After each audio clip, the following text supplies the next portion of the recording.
Ya ayyuhalladzina amanu taqullaha haqqa tuqatih wa la tamutunna illa wa antum muslimun. Ya ayyuhalladzina amanu taqullaha wa qulu qawlan sadida yuslih lakum a'malakum wa yaghfir lakum dhunubakum wa man yuti'illaha wa rasulahu faqad faza fawzan 'azima. Ma'asyiral muslimin wal muslimat rahimani wa rahimakumullah. Bapak Ibu jamaah Majelis Taklim Keluarga Dharma Wangsa yang semoga dirahmati Allah. Alhamdulillah siang hari ini waktu Arab Saudi dan sore hari ini waktu Indonesia Barat. Alhamdulillah kita diperjumpakan oleh Allah Subhanahu wa taala di dalam kajian rutin kita dengan pengajian Keluarga Dharma Wangsa yang insya Allah pada kesempatan ini kita belum melanjutkan kajian di kitab Syarh Arba'in An-Nawawiyah. Hari ini tepat tanggal 2 Rajab, bulan ke-7 dari bulan Hijriah dan salah satu bulan haram dari bulan-bulan haram yang terpisah sendiri, yakni bulan Rajab, bulan ke-7, yakni baina Jumada wa Sya'ban, yang letaknya adalah antara Jumada Tsani dan bulan Sya'ban. Tema yang kita angkat pada kesempatan siang hari ini adalah serba-serbi bulan Rajab, salah satu bulan yang diharamkan Allah. Semoga kajian ini insya Allah membawa manfaat dan hikmah untuk kita semua.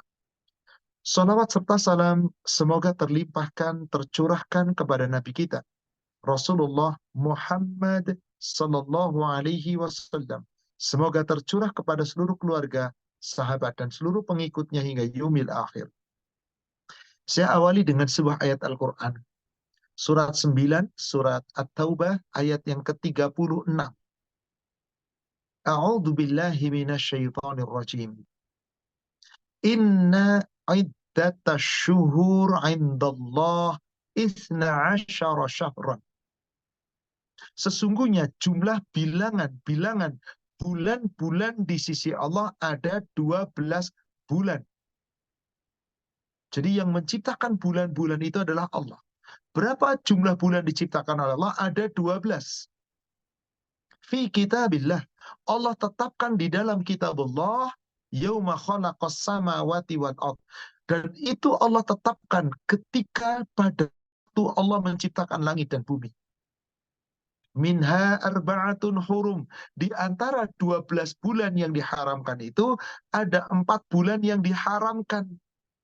12 bulan ada 4 yang diharamkan. Dzalika dinul qayyim. Itulah agama yang lurus.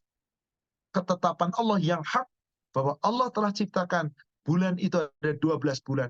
Dan di antara 12 bulan Allah tetapkan ada 4 yang diharamkan. Fala tadzlimu fihinna anfusakum.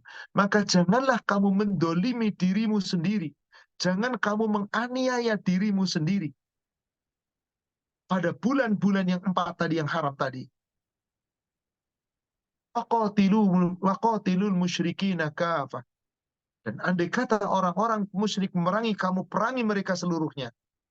Kama yuqatilunakum kafah. Sebagaimana mereka telah memerangi kamu. Perangi olehmu sekarang. Wa'alamu, dan ketahuilah, annallaha ma'al muttaqin. Sesungguhnya Allah bersama dengan orang-orang yang bertakwa. 4 bulan telah ditetapkan oleh Allah, yang diharamkan oleh Allah. Rasul mengatakan ada 3 bulan yang berturut-turut, ada 1 bulan yang terpisah. Dan di bulan itu Allah telah haramkan kedzoliman. Apapun bentuk kedzolimannya. Maka siapa yang ingin menghormati bulan-bulan haram itu, jangan berbuat zalim. Sekecil apapun, baik itu kezaliman hablu minallah maupun kezaliman hablu minannas. Karena resiko orang yang berbuat zalim pada bulan-bulan haram itu, sebagaimana keutamaannya, maka yang berbuat baik keutamanya dilipat gandakan pahalanya, yang berbuat zalim dilipat gandakan dosanya. Apa 4 bulan haram itu? Di kitab Sahih Muslim, di nomor hadis 1665, di hadis yang agak panjang ketika Rasul khutbah di Arafah, Di antaranya saat itu selesai kemudian di Mina, Rasul berada di Mina. Maka Rasulullah SAW berpidato di saat Haji Wada. Saya bacakan di bagian awal daripada hadis. Sahih Muslim, nomor hadis 1665. Dari sahabat Abi Bakrah radhiyallahu an, dari Nabi sallallahu alaihi wasallam, bahwasanya beliau sallallahu alaihi wasallam annahu qala inna zaman qad istadaraka hayatihi yawma khalaqallahu samawati wal ard as-sanatu 12 syahran minha arba'atun hurum. Sesungguhnya zaman terus beredar, sebagaimana Allah telah menjadikan ketika Allah telah ciptakan langit dan bumi, zaman itu terus beredar, bergulir tahun demi tahun. Lalu berapa lama dalam satu tahun itu? Allah katakan bahwasanya as-sanatu 12 syahran. Satu tahun itu ada 12 bulan. Dan di antara 12 bulan itu adalah minha arba'atun hurum. 4 bulan yang diharamkan. Salasatun mutawaliyatun. Ada 3 bulan yang berturut-turut diharamkan itu. Apa itu? Dzulqa'dah wa Dzulhijjah wal Muharram. Bulan 11, bulan Dzulqa'dah. Bulan 12, bulan Dzulhijjah. Dan bulan pertama, bulan Muharram. Itulah 3 bulan yang berturut-turut. Dan yang satu hujan, yang satu bulan itu terpisah. Wa Rajabu syahru mudhar alladhi baina Jumada wa Sya'ban, yaitu bulan Rajab, bulannya kaum Mudhar, yang letaknya antara Jumada dengan bulan Sya'ban, yaitu Jumada Tsani dengan bulan Sya'ban. Inilah saudaraku sekalian yang semoga dirahmati Allah. Ada 4 bulan.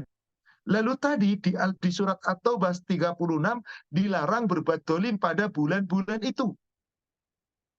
Maka bulan-bulan haram itu adalah salah satu tanda-tanda syiar-syiar Allah yang tidak boleh dilanggar. Siapa yang melanggarnya, dia telah berbuat dosa besar. Di bagian awal ayat surat Al-Ma'idah, surat 5 di ayat yang kedua. Bagian awal ayat kedua dari surat Al-Ma'idah. Ya ayyuhalladzina amanu, hai orang-orang yang beriman, la tuhillu sya'airallah. Jangan kamu melanggar syiar-syiar kesucian bulan-bulan Allah. Kesucian-kesucian dari Allah. Dan juga termasuk di antaranya wala syahrul haram. Jangan melanggar kesucian bulan-bulan haram. Tidak boleh berbuat dolim pada bulan-bulan haram. Yaitu bulan Zulhijjah, Zulqa'dah, Zulhijjah, Muharram, dan bulan Rajab, kaum Mudhar. Siapa yang berbuat dolim, maka dosanya dilipat gandakan. Allah telah haramkan kezoliman pada bulan-bulan itu. Yang haramnya dilipat gandakan.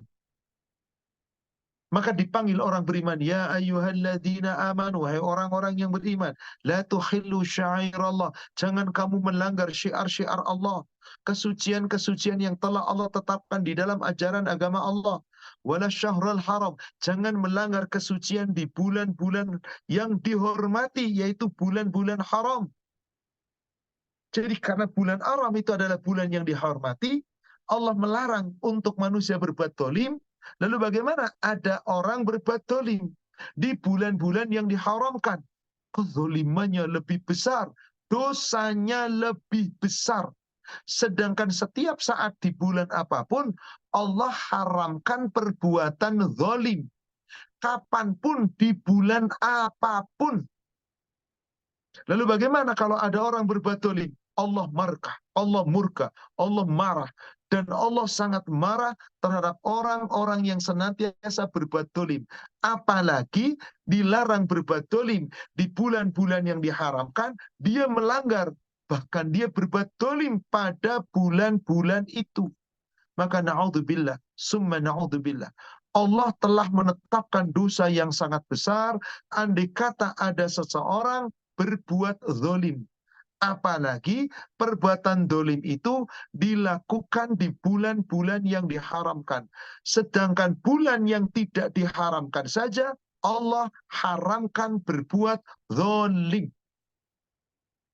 Bulughul Maram nomor hadis 1540 dari sahabat Abu Dzar. Semoga Allah meridainya radhiyallahu anhu.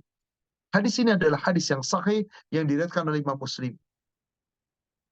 An Abu Dzar Al-Ghifari radhiyallahu anhu anin Nabi sallallahu alaihi wasallam fi yarwihi min rabbih, dari Nabi sallallahu alaihi wasallam yang berasal dari riwayat dari Rabbnya.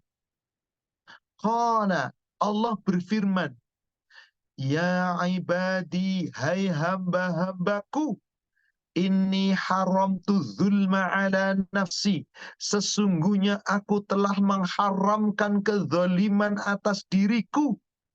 Wa ja'altuhu bainakum muharraman, maka telah aku haramkan perbuatan dolim itu atas kalian.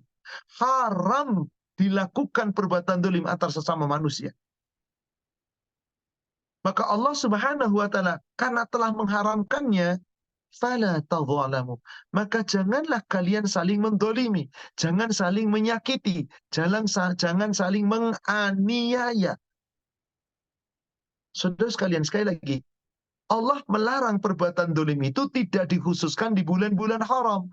Apapun kedoliman yang dilakukan seorang hamba, haram. Sekecil apapun kedoliman itu, haram. Andai ada orang tetap berbuat dolim, dia telah berbuat dosa besar. Dosa yang sangat besar. Maka kedolimannya itu akan menjadikan kegelapan-kegelapan yang bertumpuk-tumpuk di hari kiamat. Maka Rasulullah mengatakan di hadis Bulughul Maram yang nomor sebelumnya 1528 dari Abdullah bin Umar, semoga Allah meridhoinya. Qala Rasulullah sallallahu alaihi wasallam, "Az-zulmu zulumatun yaumal qiyamah." Perbuatan dolim adalah berupa kegelapan-kegelapan nanti pada hari kiamat. Siapa yang di dunia senantiasa berbuat dolim, maka di dunia boleh dia meraih terang benderang. Rumahnya mewah, gemerlap, terang benderang cahayanya. Bahkan segala kezalimannya itu sukses dengan dunianya. Dia bisa meraih dunia dengan kezalimannya. Tapi apakah mereka selamat nanti di hadapan Allah? Rasul cuma mengatakan, "Az-zulmu zulumatun yaumal qiyamah." Perbuatan dolim itu adalah kegelapan yang bertumpuk-tumpuk nanti pada hari kiamat. Maknanya orang yang berbuat dolim, betul-betul nanti di yaumil akhir dia akan disiksa oleh Allah karena kezolimannya. Dan akibat kezoliman, kadang-kadang seseorang berlaku kikir, berlaku bukhel, berlaku, ya ini orang yang sangat-sangat kikir. Asyuhha.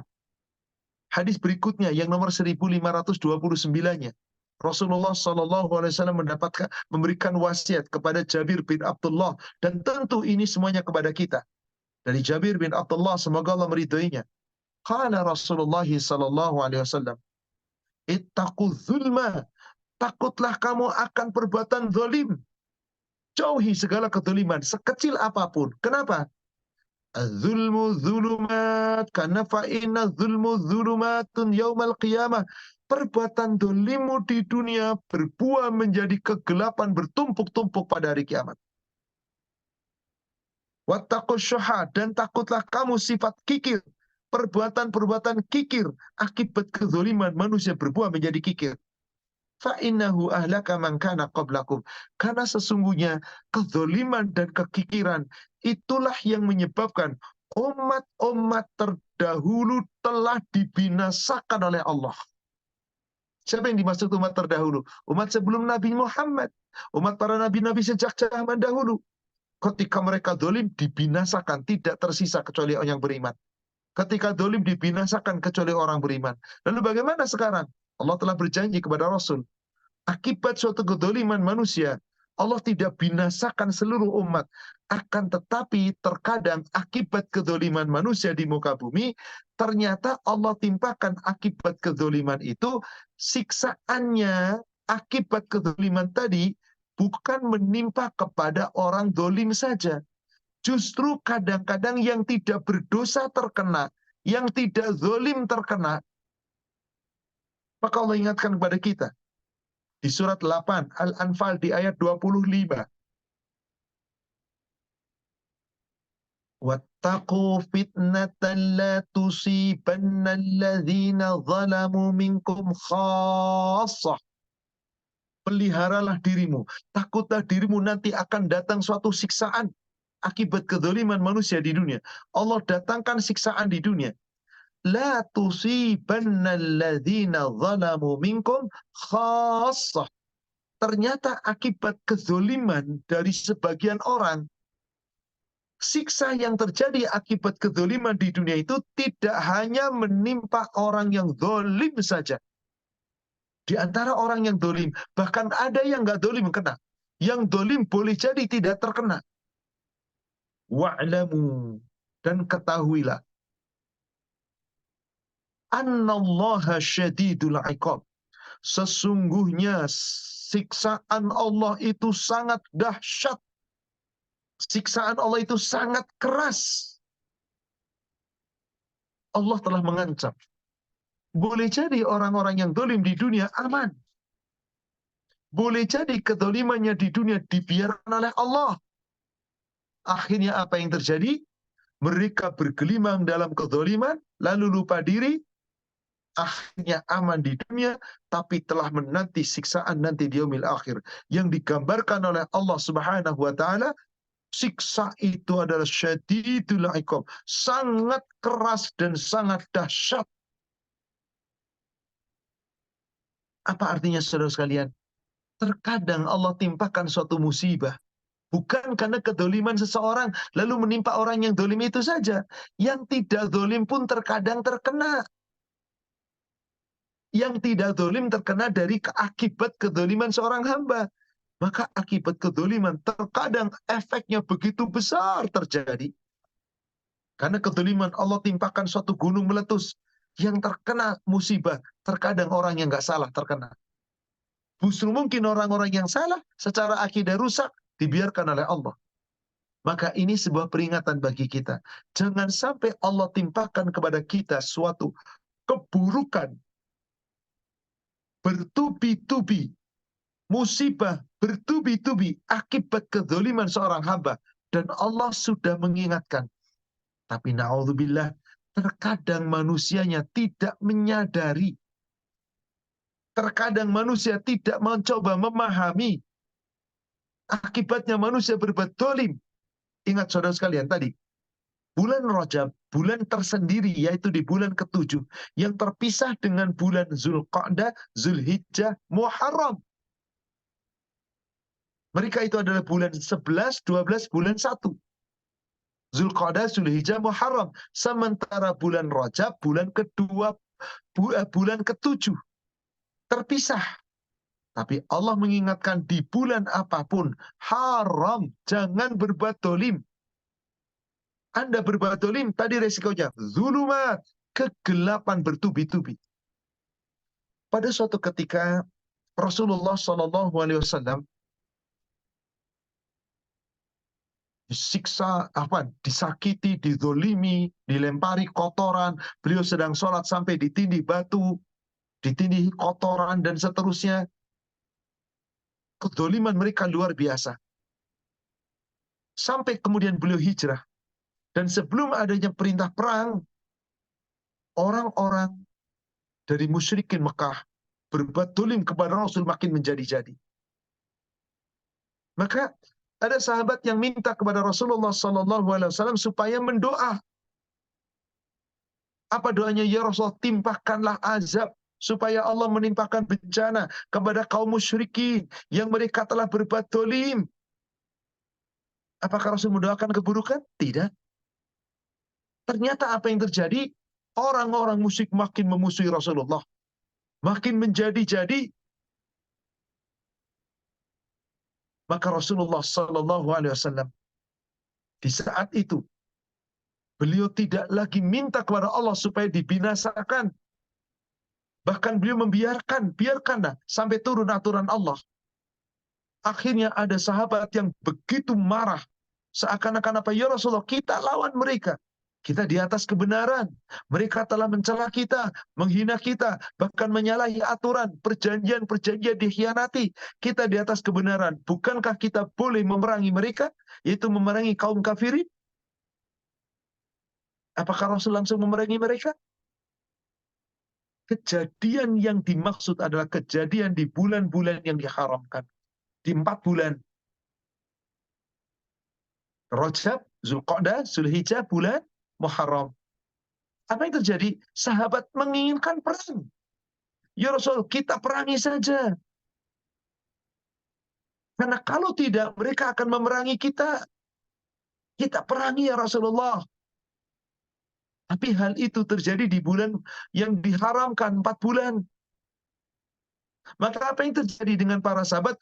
Rasul tidak mau untuk mengikuti ajakan sahabat berperang di bulan haram itu. Kenapa? Karena belum ada aturan Allah yang terkait dengan itu. Maka Rasulullah SAW diam ketika para sahabat bertanya tentang apa hukumnya berperang di bulan haram. Yang pada akhirnya Allah turunkan ayat Al-Baqarah 217, yaitu lanjutan Allah, ayat Allah tentang perintah untuk perang. Saudara sekalian, kalau kita lihat ke ayat 216-nya, perang hukumnya wajib. Di 216 Allah berfirman, Kutiba alaikumul qital wa huwa kurhul lakum. Diwajibkan atas kamu berperang, padahal perang itu tidak kamu menyenangkan, tidak menyenangkan bagi kamu. Gak ada orang suka dengan peperangan, resikonya mati. Apa Allah katakan?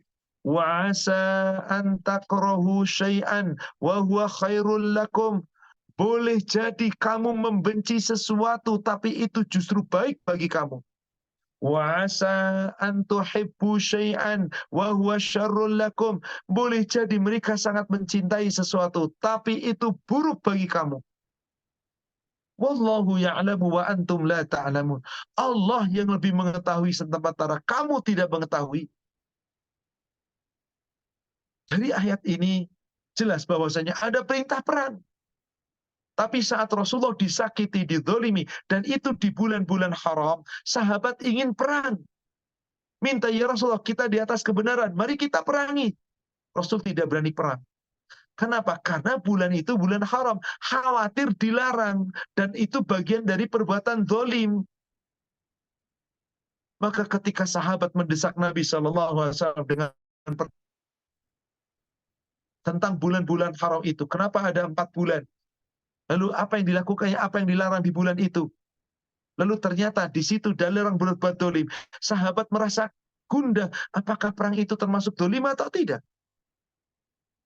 Maka ketika turun pertanyaan sahabat tentang perang, hukumnya di bulan-bulan yang haram, apa jawaban Rasulullah SAW? Beliau menunggu wahyu. Turun wahyu Al-Quran, setelah itu kemudian disampaikanlah kepada sahabat yang bertanya tentang hukum perang di bulan haram. Coba perhatikan jawaban Allah di ayat 217-nya. Al-Baqarah ayat yang ke-217-nya. Tadi perintah perang di ayat yang ke-216. Boleh jadi bagi kamu buruk, tapi di sisi Allah baik. Boleh jadi di sisi kamu baik, tapi di sisi Allah buruk.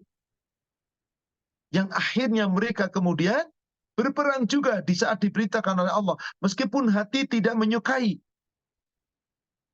Lalu terjadi pertanyaan para sahabat di saat musim di bulan-bulan haram, kemudian Allah Subhanahu wa taala belum melarang apakah boleh perang atau tidak. Turunlah dia di bagian awal ayat ke-217. Perhatikan baik-baik. Yas'alunaka 'anil syahril haram qitalin fi. Mereka bertanya kepadamu ya Muhammad tentang bulan-bulan haram. Katakanlah berperang di bulan haram itu dosanya sangat besar.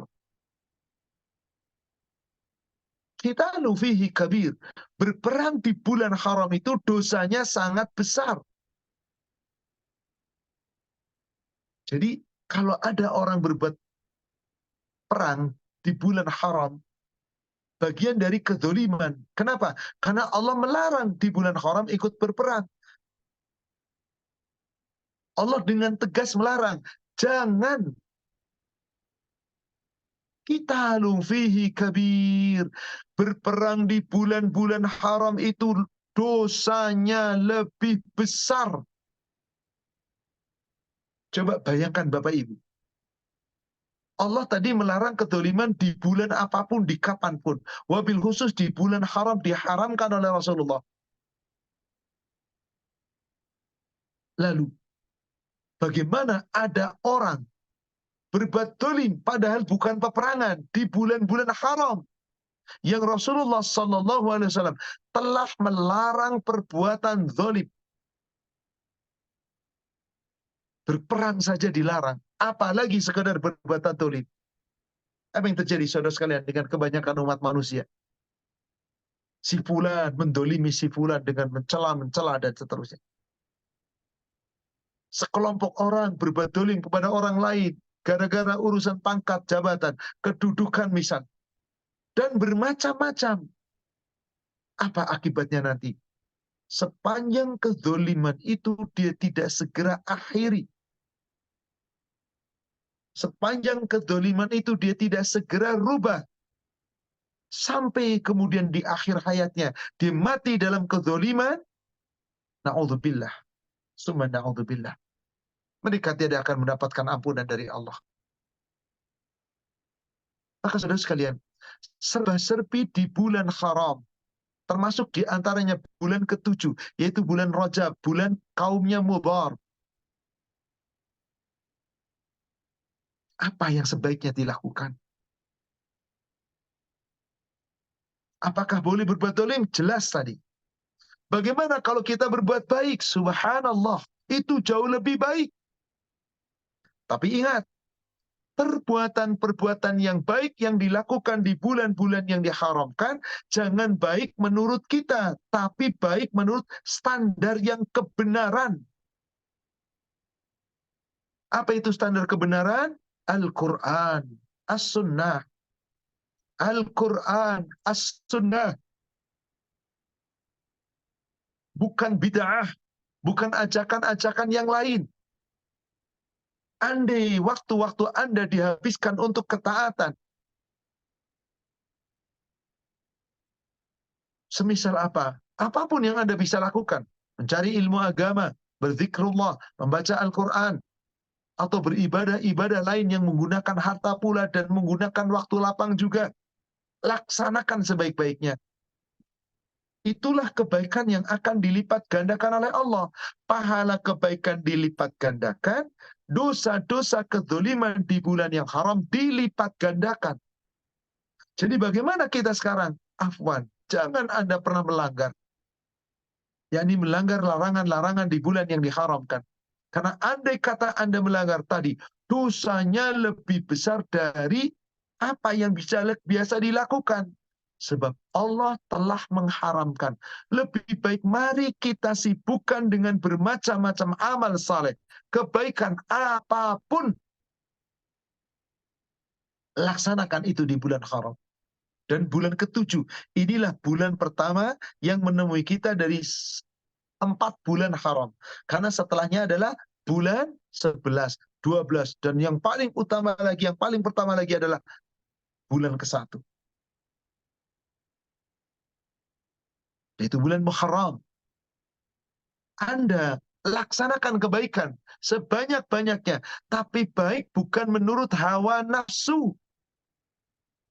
Baik bukan menurut keinginan manusia. Tapi baik sesuai dengan aturan. Baik itu sesuai dengan ketetapan, dengan syariat. Bukan kebanyakan manusia. Afwan, saudara sekalian. Apa yang terjadi di bulan Rajab? Saya yakin mungkin di antara saudara-saudaraku seiman, bapak atau ibu yang mendapatkan Mungkin dari YouTube, mungkin dari Instagram, atau mungkin dari yang lain. Di mana banyak sekali anjuran-anjuran ibadah di bulan Muharram. Betapa banyak. Ada yang mengatakan sebaiknya puasa itu dari 1 sampai 3, jangan berhenti. Ada yang mengatakan sebaiknya justru 10 hari. Ada yang pula mengatakan 9 hari. Sepanjang bulan Rajab maka faedahnya begini dan begitu dan seterusnya. Ingat saudara sekalian, amal ibadah bukan menurut selera kita. Amal ibadah tergantung bagaimana contoh Nabi Shallallahu Alaihi Wasallam. Karena kalau menurut selera, repot. Apa yang terjadi? Nanti tiap negara mungkin akan mengadakan ibadah sendiri. Tiap kelompok akan mengadakan ibadah sendiri. Tiap golongan akan mengadakan sendiri. Maka apa alasannya? Karena sesuai dengan keyakinan, selera. Meskipun tidak sesuai dengan kenyataan dari aturan Al-Quran dan As-Sunnah. Tapi dia rela untuk mencarinya, untuk mengambilnya. Meskipun tidak sesuai Al-Quran dan As-Sunnah. Nah, inilah saudara sekalian, yang banyak terjadi di bulan-bulan tertentu. Dan itu disambut oleh umat Islam. Yang tidaklah pantas seorang muslim membuat aturan-aturan peribadatan. Membuat ketetapan-ketetapan peribadatan. Yang tidak pernah ada contoh dari Nabi, kemudian dijalankan. Yang resikonya apa yang terjadi? Dia berlaku kedoliman. Zalim terhadap aturan Allah dan Rasul. Meskipun bukan zalim kepada manusia dan secara fisik. Zalim kepada Allah. Zalim kepada Rasul. Allahu Akbar. Mengkhianati Allah dan Rasul. Tidakkah kita takut akan kezaliman kita sekecil apapun? Serba-serbi bulan-bulan haram. Di antaranya bulan Rajab. Saudara sekalian, jelas Allah telah larang kita berbuat dolim. Andai Anda terus berbuat dolim, berarti telah melanggar larangan-larangan Allah dan Rasulnya. Lalu apa yang terjadi? Kalau ada yang berani melanggar Allah dan Rasulnya, subhanallah, saya yakin orang itu dolim. Apalagi dilakukan di bulan-bulan haram. Meskipun niatnya, tujuannya ini baik, tapi versi ibadahnya nggak sesuai contoh Nabi. Haram, saudara sekalian. Ingat, apabila ada pesan-pesan di Instagram, di grup-grup WA, atau di YouTube, atau dimanapun, seseorang menjalankan apa-apa yang diperintahkan oleh seseorang di dalam menjalankan ibadah di bulan Rajab, andai itu tidak ada dalil yang sahih, haram kita mengambil. Saya mendapati sebuah tulisan oleh suatu organisasi Islam besar di negara kita. Besar sekali. Apa yang terjadi? Menyampaikan sebuah hadis yang sesungguhnya hadis itu maudhu, palsu. Tapi karena disampaikan melalui Instagram, melalui medsos, lalu dikatakan bla bla bla bla bla, di antaranya mengatakan sebuah hadis yang ternyata bukan dari Nabi. Dari siapa hadis ini? Dari sahabat bernama Anas bin Malik. Anas bin Malik, semoga Allah meridhoinya, dia berkata, Rasulullah SAW telah bersabda,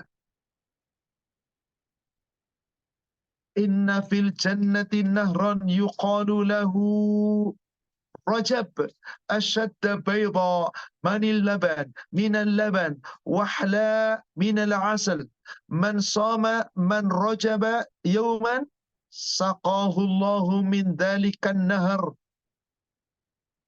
Sesungguhnya di surga ada sebuah sungai yang namanya Sungai Rajab. Airnya lebih putih daripada salju, lebih manis daripada madu. Siapa yang puasa sehari di bulan Rajab, maka Allah akan memberinya minum dengan air sungai tersebut. Hadis ini diriwayatkan oleh Imam Baihaqi dan Imam Ibnu Jauzi mengatakan bahwasanya hadis ini adalah hadis yang sah, hadis yang tidak sahih, maksudnya hadis yang sangat-sangat lemah. Dhaif jiddan. Tapi ada yang berani mengatakan, tidak disumberkan hadisnya itu, tidak simpakan hadisnya. Lalu berani mengatakan, Bukhari Muslim. Padahal ini hadis yang sangat lemah. Katanya di surga ada sungai namanya Sungai Rajab. Yang puasa di bulan Rajab 1 hari saja nanti akan minum dengan sungai yang namanya Sungai Rajab. Siapa yang minum maka sesungguhnya dia tidak pernah akan kehausan lagi. Diberi minum dari air yang warna putihnya lebih putih dari susu dan jernihnya benihnya lebih jernih daripada salju dan manisnya lebih manis daripada madu. Tapi hadis ini maudhu. Hadis ini maaf dhaif jiddan. Sangat-sangat lemah. Sangat-sangat lemah. Dan banyak hadis-hadis yang menyatakan itu. Tujuannya apa? Ingin memperbanyak amal di bulan Rajab. Daripada berbuat dolim dosa. Maka memperbanyak amal. Dengan perhitungan makin banyak amal yang dilaksanakan. Pahalanya makin gede. Tapi ternyata itu tidak dicontohkan oleh Nabi. Dan ada hadis-hadis yang maudhu, yang palsu disampaikan. Coba silakan, saya yakin mungkin di antara Bapak Ibu yang sudah mendapatkan. Bulan Rajab adalah bulan yang agung. Allah melipat gandakan kebaikan pada bulan itu. Barang yang siapa yang berpuasa 1 hari pada bulan Rajab, seakan-akan ia berpuasa selama 1 tahun. Barang siapa yang berpuasa 7 hari pada bulan Rajab, maka ia tertutup 7 pintu api neraka darinya. Barang siapa yang puasa 8 hari, maka dibukakan pintu surga yang 8. Barang siapa yang berpuasa 10 hari pada bulan Rajab, maka tidaklah Allah diminta apapun kecuali Allah akan memberinya. Barang siapa yang berpuasa 15 hari pada bulan Rajab, maka ada yang memanggil dari langit, engkau telah diampuni dosamu yang telah lampau. Mulailah amal, siapa yang terus menambah, maka akan terus diberi pahala. Seakan-akan amalan itu betapa besar, tapi hadisnya palsu, maudhu. Tapi disampaikan. Tapi tidak disebutkan riwayat, tidak disebutkan siapa, tidak disebutkan sahabat yang menyampaikan, tidak pula disebutkan kedudukan hadisnya. Cuman secara samar di kitab Anu. Padahal saudara sekalian, orang-orang yang telah sengaja membuat hadis palsu, orang yang sengaja menyampaikan berita yang dikatakan dari Nabi, padahal bukan dari Nabi, resikonya luar biasa. Tapi ini dianggap sahih, dan ini dianggap baik. Maka betapa banyak manusia, umat Islam khususnya, di negara kita, yang banyak melaksanakan terus-menerus. Seakan-akan apa? Ini suatu kebaikan.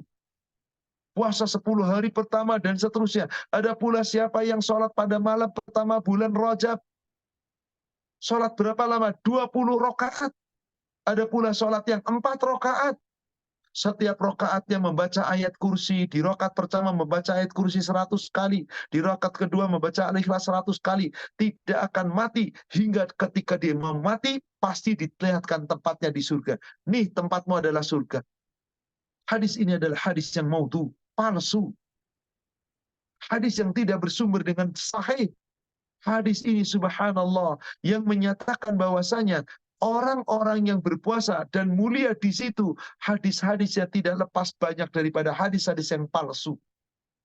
Dan banyak hadis-hadis yang tidak kuat sumbernya, lemah dan dhaif jiddan, tapi dianggap itu baik. Akhirnya diamalkan oleh sebagian orang. Na'udzubillah, summa na'udzubillah.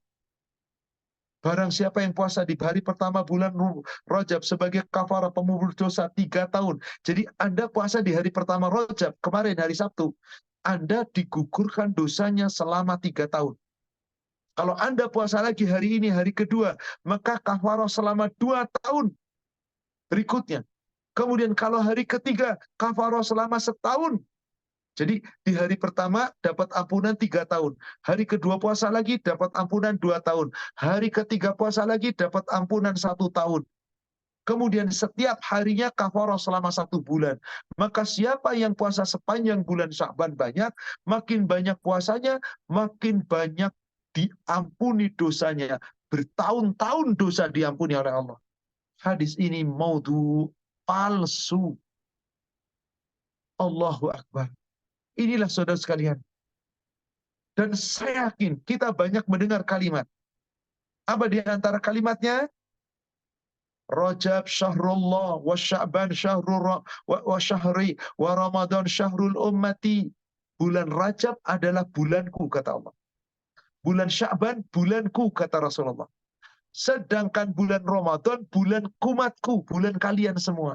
Jadi milik Allah bulan Rajab. Yang bulan Sya'ban milik Rasulullah. Yang bulan Ramadan milik kita. Dan ini banyak disampaikan. Tapi hadis ini adalah hadis maudhu, hadis yang palsu. Inilah betapa banyak manusia berani menyampaikan hadis-hadis yang bukan dari sumbernya. Padahal Rasulullah SAW tidak pernah mengajarkannya. Tapi kenapa manusia tetap berbuat? Wallahu a'lam. Padahal banyak cara kita bisa beramal berbuat. Tidak ada satupun hadis sahih terkait dengan bulan Rajab yang terkait dengan ibadah-ibadah sunnah secara khusus.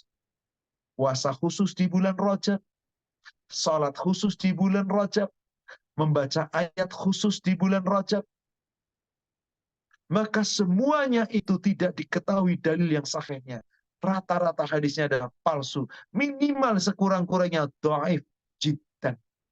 Sangat lemah yang tidak bisa dijadikan hujah. Tapi bagaimana kalau ada orang mempercayai? Silakan. Kita akan bertanggung jawab di hadapan Allah.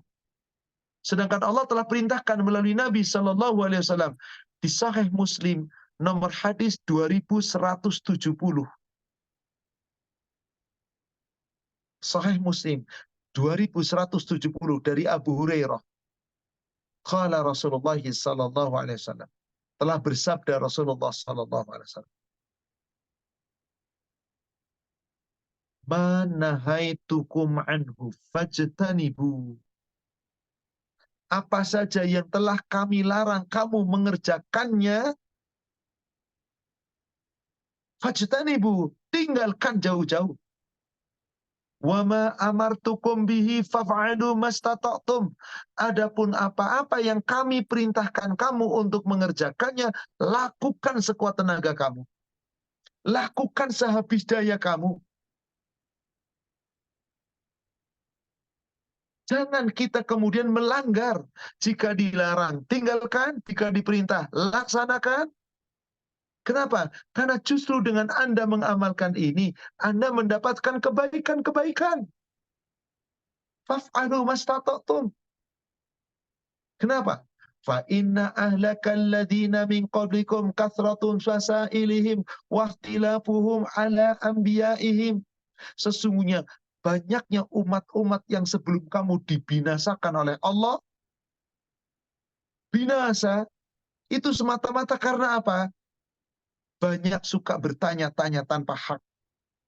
Dan banyak berdebat, beradu argumen. Banyak adu mulut ketika sudah bicarakan tentang yang hak. Seakan-akan apa? Mereka itu subhanallah merasa lebih benar. Allahu Akbar. Saudaraku seiman yang semoga dirahmati Allah.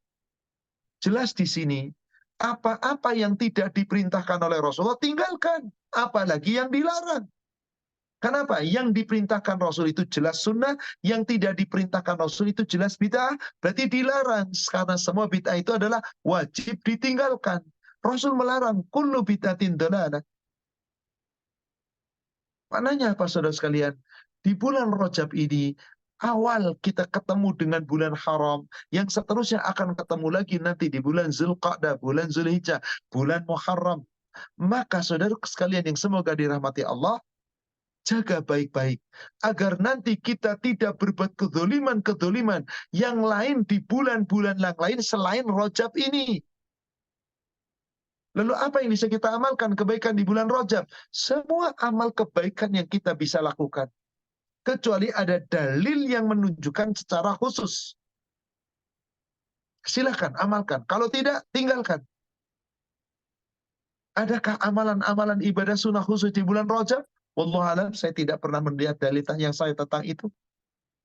Lalu bagaimana amaliyahnya di bulan-bulan Rajab? Sama dengan bulan-bulan yang lain. Hanya nilainya lebih tinggi.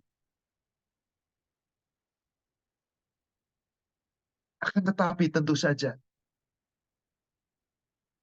jangan sampai kita melanggar aturan. Niatnya berbuat baik, tapi ternyata tidak baik. Karena tidak sesuai dengan aturan Allah dan Rasul. Maka peringatan Rasul itu wajib kita dengarkan.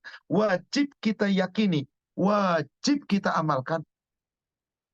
Maka dikatakan di ujung hadisnya tadi,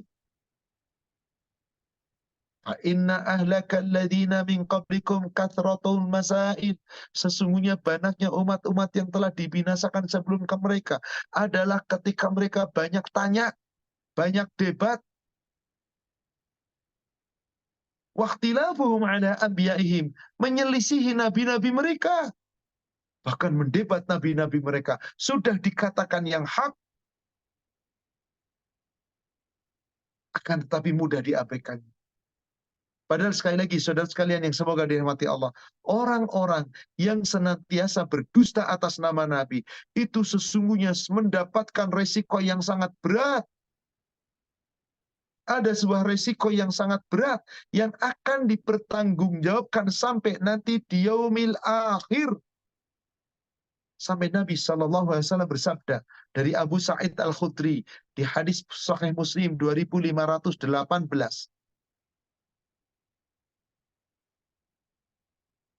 anna Rasulullah sallallahu alaihi wasallam qaal,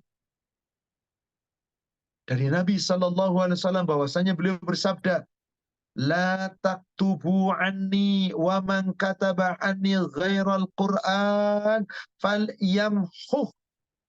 Jangan kamu catat, jangan kamu tulis apa-apa yang kamu katakan. Hadisku jangan kamu ucap, jangan kamu tulis. Sampai demikian Rasulullah sallallahu alaihi wasallam bilang, jangan. Wa man kataba anni ghairal Qur'an falyamhu. Barang siapa yang telah terlanjur menulis selain daripada Al-Quran, hendaklah dihapus. Dihapus. Subhanallah. Wa hadithu anni wala haraj. Dan sampaikanlah ucapan-ucapanku. Jangan sampai ditulis, maka tidak mengapa. Wa man kadzaba alayya muta'ammidan falyatabawwa maq'adahu minan nar. Tetapi barang siapa yang menyengaja berdusta atas karena kata-kataku, maka dia telah memilih tempatnya di neraka. Na'udzubillah. Summa na'udzubillah. Sungguh, ini betapa mengerikan. Seakan-akan apa? Betapa banyak orang sudah menempatkan dirinya di neraka karena saking beraninya menyampaikan hadis yang bukan dari Nabi. Maka inilah saudara sekalian, pentingnya kita berhati-hati. Tidak boleh kita sembarangan beramal. Amalan-amalan di bulan Rajab sama dengan amalan yang di bulan lain. Tidak ada keistimewaan khusus yang diceritakan oleh Allah dan Rasulnya. Selain dari itu, sama saja, tidak ada secara khusus. Kita laksanakan saum Senin dan Kamis, bismillah laksanakan. Saum Ayyamul Bait 3 hari dalam 1 bulan, bismillah amalkan. Kenapa? Karena dengan mengamalkan sesuai contoh Rasul, itu lebih baik meskipun hanya dianggap sedikit. Kenapa? Karena sesungguhnya banyaknya ibadah bukan menjamin seseorang bisa dicintai Allah. Tapi baiknya ibadah, itulah yang sesungguhnya Allah inginkan. Seperti yang Allah firmankan di surat 67, surat Al-Mulk ayat yang kedua.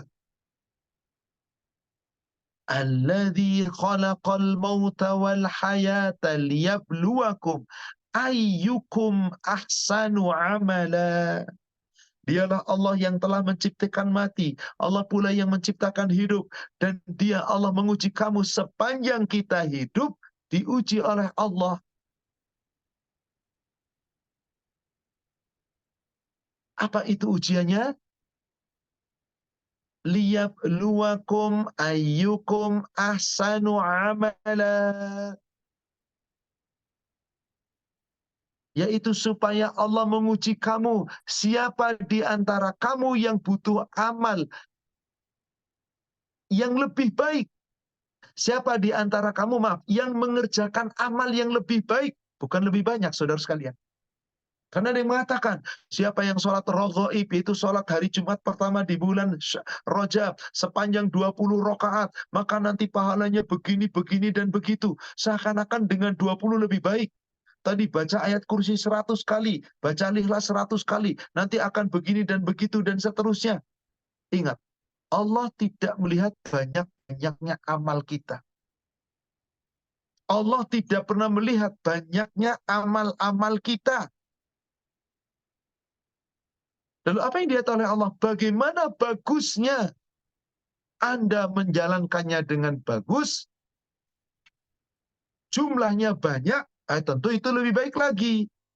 Tapi Anda menjalankan asal-asalan, jumlahnya banyak. Yang menjalankan sedikit, tapi betul-betul dilaksanakan dengan tidak asal-asalan.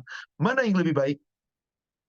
Tentu yang jumlahnya sedikit, tapi baik. Maka Allah menginginkan di sini, liyabluwakum ayyukum ahsanu amala. Supaya Allah menguji kita. Siapa di antara kita, di antara kamu, yang paling baik amalnya. Yang paling baik amalnya. Inilah saudara sekalian yang semoga dirahmati Allah. Allah akan melihat amal-amal kita. Maka wahai saudara seiman, para jamaah dari keluarga Dharma Wangsa yang semoga dirahmati Allah, perhatikan amal-amal yang akan kita lakukan. Wabil khusus di bulan-bulan haram ini, agar dilipat gandakan kebaikannya. Tapi ingat tadi, akibat kedzoliman, dosa kedzolimannya pun dilipat gandakan, dibebankan kepada pelakunya. Maka mana yang lebih baik? Perbanyak amal saleh, perbanyak kebaikan-kebaikan. Apapun yang dicontohkan Rasul saum sunnah di bulan Rajab, sama Senin dan Kamis dan Ayyamul Bait.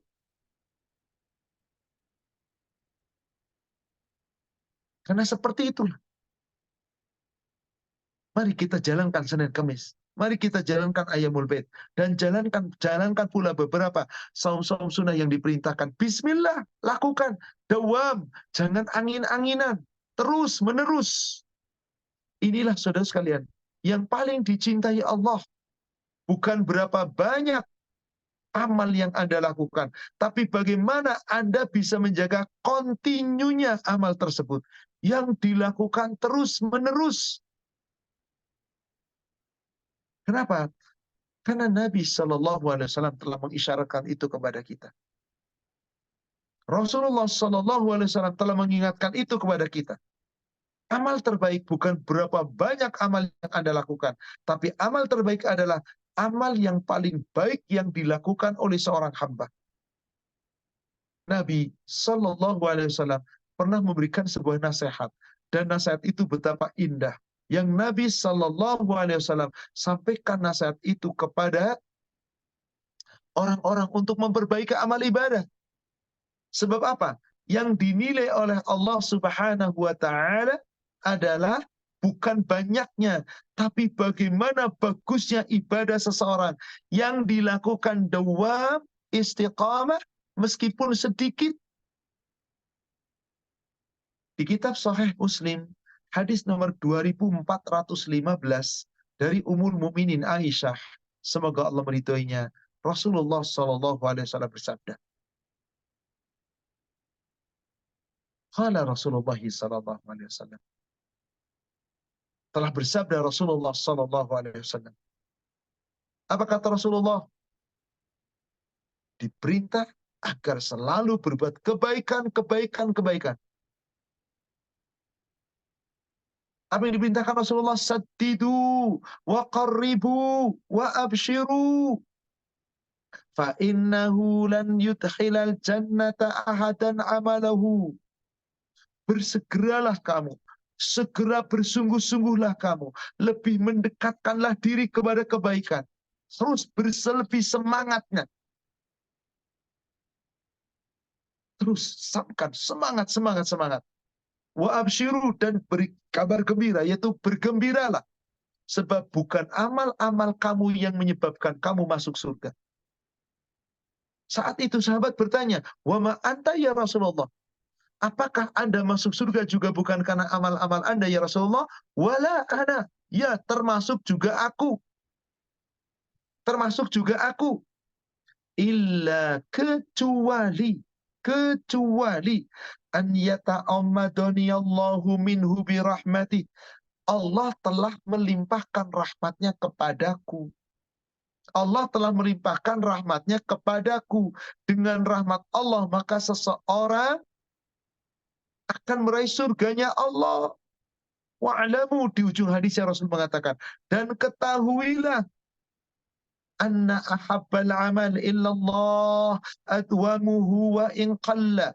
Sebaik-baik amal yang paling dicintai Allah adalah amal ibadah yang dilakukan oleh pelakunya continue, terus menerus, meskipun sedikit.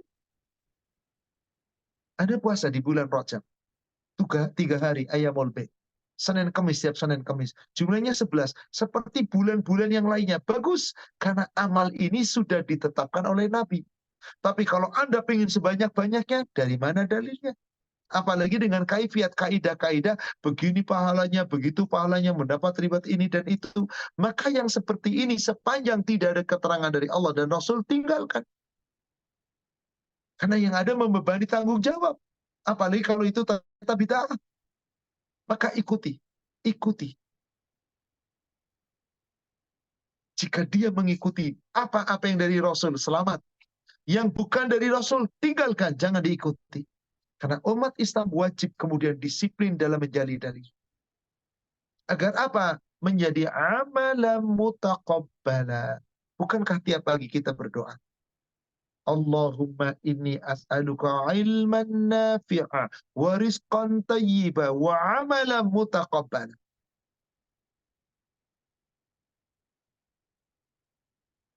Kita minta amal dikabul dengan cara apa? Ilmu dulu kita miliki, ilman nafi', ilmu yang bermanfaat. Setelah itu Anda punya harta, jangan bakhil, berbagilah dengan harta itu. Makanya supaya nanti bagus hartanya, dari mana didapatkannya? Rizkin tayyib, rizki yang tayyib. Supaya bisa untuk kebaikan. Kalau rizki yang buhi, yang tidak tayyib, bagaimana mungkin? Yang penting tidak banyak katakanlah, tapi tayyib. Maka dengan rizkan tayyiban, amalan mutaqabbala. Amalnya bisa dikabul. Yang mana tadi? Amal yang dilakukan terus-menerus dijaga kontinu. Meskipun sedikit. Inilah saudara sekalian. Serba-serbi di bulan haram. Dan hari ini memasuki bulan Rajab.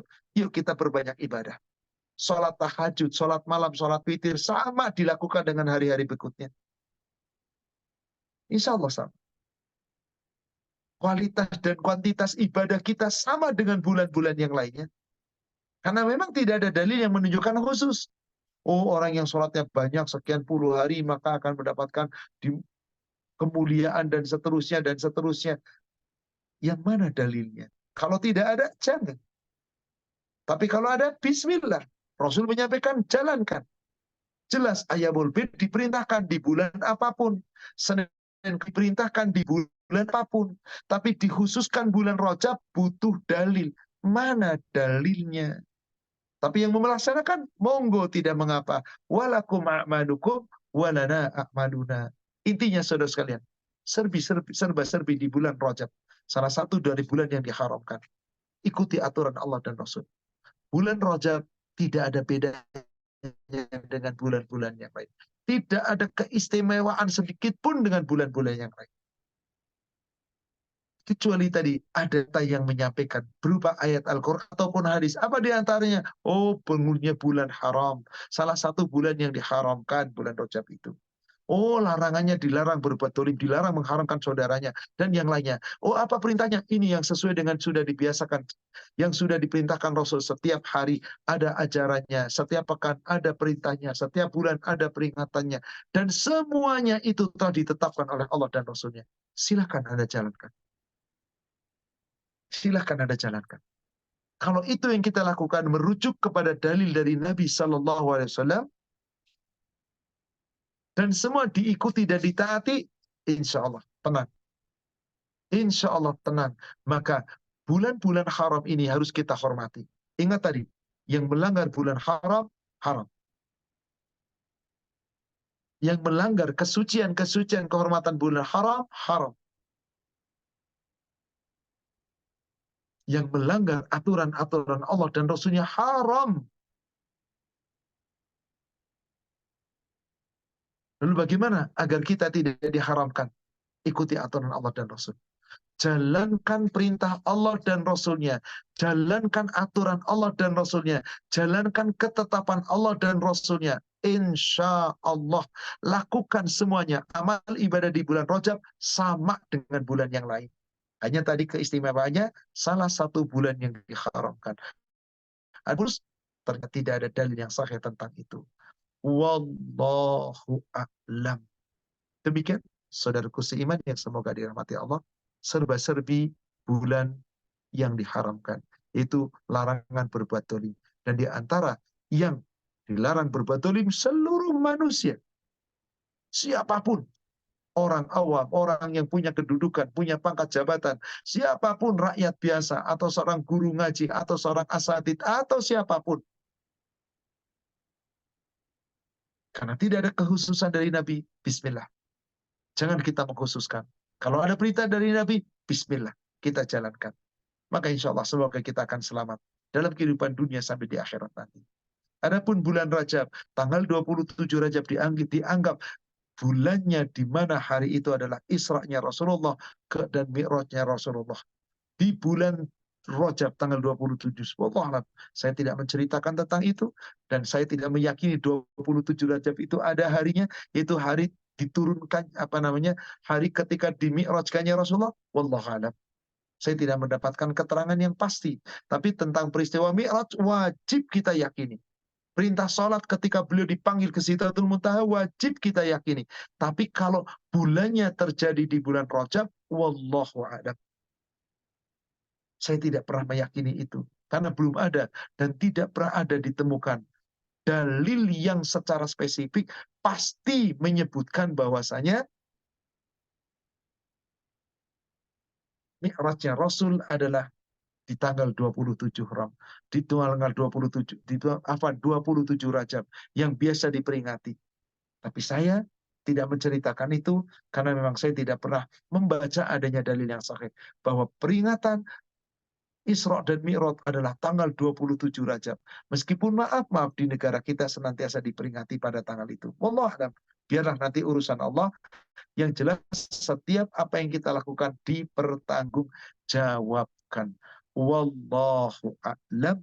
Demikian Bapak Ibu sekalian, jamaah yang semoga dirahmati Allah, semoga membawa manfaat dan hikmah terkait dengan serba-serbi bulan yang diharamkan. Salah satunya yang kita bahas hari ini adalah bulan Rajab, bulan ke-7, bulannya kaum mudhar. Wallahu a'lam. Silakan saya kembalikan kepada admin, kita bisa lanjutkan dengan sesi tanya jawab. Iya Ustadz, Masya Allah, Barakallah Ustadz, luar biasa ilmunya. Jadi banyak sekali yang selama ini hal-hal yang tidak dicontohkan oleh Rasulullah, terutama di awal-awal Rajab ini. Insya Allah dengan pemaparan Ustadz kita semua menjadi jelas ya Ustadz ya. Nah Ustadz, sebelum kita masuk ke pertanyaan, sedikit nih Ustadz. Jadi kalau misalnya bulan Rajab itu adalah bulan mulia, di mana pahala dilipat gandakan, sedangkan dosa juga dilipat gandakan. Kita terkadang dengan tanpa ilmu, banyaknya sebenarnya Allah kasih bonus-bonus yang luar biasa. Tapi kita nggak ngerti, terkadang bulan-bulan mulia ini dianaktirikan Ustadz. Kita nggak ngerti itunya apa, fadilahnya apa, terus juga nanti ternyata ada punishment-nya seperti apa. Nah Ustadz, kita tahu Ramadan itu adalah bulan berkah, sedangkan Rajab adalah bulan mulia. Sedangkan di Ramadan, pahala sama, dilipat gandakan. Tapi dosa di situ diampuni, Ustaz. Jadi sebenarnya kalau kita lihat bulan mulia ini harusnya bulan yang, ayo kamu harus ngerti bahwa ini lebih galak daripada bulan yang kita tunggu-tunggu bulan Ramadan ya Ustaz. Nah itu bagaimana Ustaz? Allah telah memuliakan tiap-tiap bulan masing-masing memiliki kelebihan. Seperti bulan Ramadan, tidak terjadi bulan diharamkan. Bahkan awal perang di bulan Ramadan. Perang Badar pertama di bulan Ramadan. Apa artinya di sini? Bulan yang dimana tidak diharamkan boleh perang, padahal sedang saum.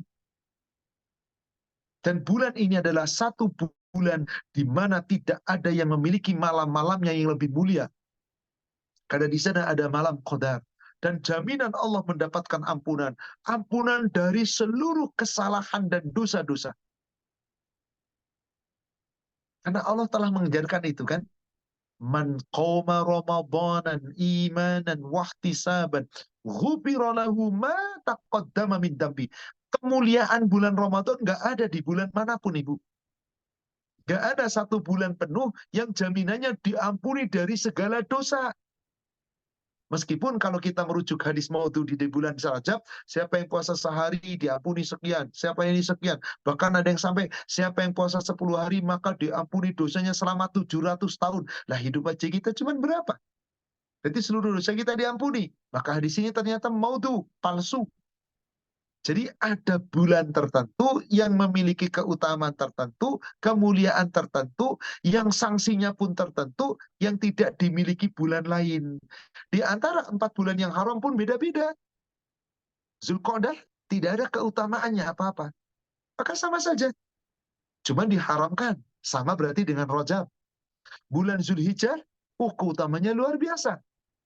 Ada ibadah yang apabila dilakukan selama 10 hari pertama di bulan Zulhijjah, maka tidak ada yang bisa mengalahkan yang setimpal dengan itu. Kecuali orang yang maju ke medan perang lalu terbunuh mati syahid.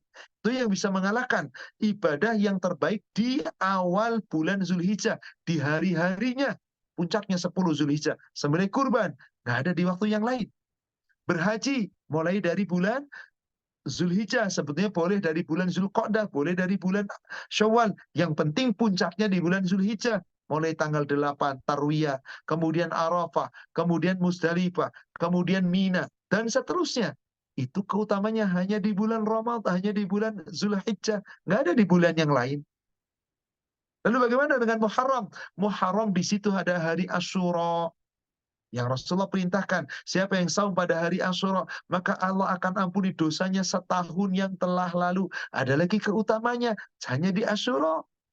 Maka Rasul perintahkan saum di hari Asyura. Karena sahabat-sahabat melihat orang Yahudi, orang Nasrani berpuasa pula di hari Asyura, Rasul kemudian mengatakan, insya Allah, jika tahun depan aku masih hidup, kita akan mulai puasa dari tanggal 9. Qadarullah, Jabir bin Abdullah yang meriwayatkan mengatakan, beliau wafat tahun depannya. Maka beliau tidak pernah saum dari tanggal 9-nya. Tapi beliau sudah mengatakan, kalau aku masih hidup, kita puasa. Maka sahabat sebagai janjinya Rasul, kita puasa. Sahabat puasa dari tanggal 9 dan 10. Yakni 9 dan 10 Muharram, Tasu'a, dan Asyura. Demikian ada keutamaan-keutamaan. Tapi memang betul, bulan Rajab, salah satu bulan yang terpisah jauh dari bulan-bulan yang lainnya, bulan ketujuh yang diharamkan. Dilarang berbuat dolim. Sebetulnya ada pesan tersirat dari sana. Jangan berbuat dolim. Ingat, bukankah salah satu rusaknya ibadah Ramadan kita akibat kezoliman kita, di antaranya zolim lewat lisan dan yang lainnya? Bukankah ancaman Rasulullah Sallallahu Alaihi Wasallam orang yang akan musnah amal ibadah Ramadannya salah satunya karena tidak menjaga lisan?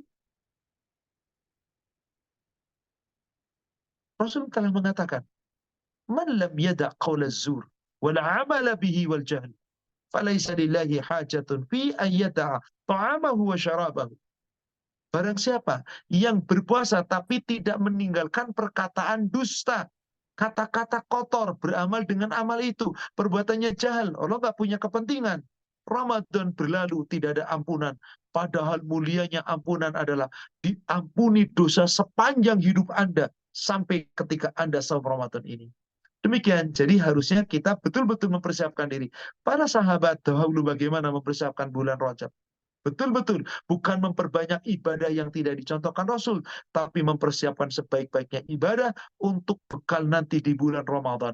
Bahkan sebagian ulama ada yang mengatakan, bulan Rajab ini bulan kita menanam. Bulan kita menanam, ada bibit. bulan Sya'ban nanti adalah bulan ketika kita memupuk